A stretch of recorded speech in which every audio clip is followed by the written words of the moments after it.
Oo. Kaya nga po nakikita nyo sa iba't ibang lugar sa ating bayan, no, at even iba't ibang lugar sa mundo dahil marami tayong mga overseas Filipinos ay nagagalit dahil alam naman natin ilang beses na nagsabi, in fact ako kasali ako sa mga nagsabi, no, sa ating Pangulo noon sa Department of Education na merong problema yung 2025 budget.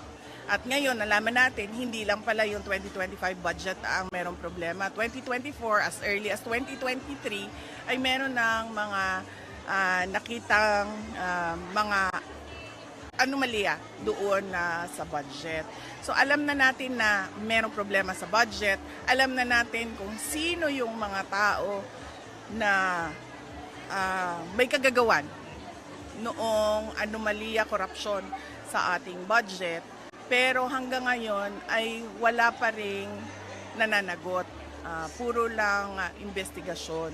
So yun yung sinasabi ko na mukhang mukhang yung sinasabing Independent Commission for Infrastructure ay ginawa lamang para kontrolin yung istorya, kontrolin yung narrative sa corruption scandal.